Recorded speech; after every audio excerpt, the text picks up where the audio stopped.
number of moles of an atom is equal to given mass upon atomic mass.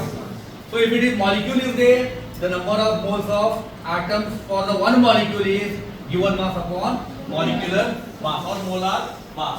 So if you see here interconversion, if they give the volume of the solution, so at STP, if they told you have to multiply with the 22.4 liter. If they give the number of particles, you have to multiply with the Avogadro number. If they ask the calculate the mass, so you have to divide with the atomic weight, just now I told. So you have to divide with the molecular weight. If they ask the mass, so you have to multiply with the atomic weight and molecular mass. So totally 1 mole of a substance contains the Avogadro number, that is 6.023 into 10 raised to 23. So if I say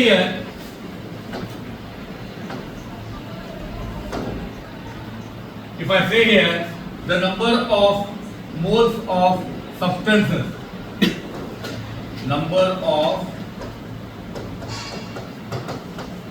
moles of substances. So what I should write now? I will write the Avogadro number. So if I say the number of moles of sodium atom, so that means what is the formula? Given mass upon atomic mass. If I ask the number of moles of sodium atom particles, that means I have to multiply with the Avogadro number. So if you see here, the number of moles of water molecule. So what will be there here? Given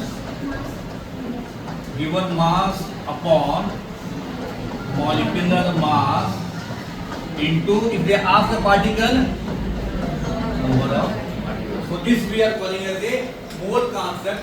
This was discovered by the scientist called as William Ford. So in the year 1884. So 1 mole means you should remember that 6.023 into 10 particles or ions. So to make a confusion, they may ask particle, ions, atoms or molecules. All are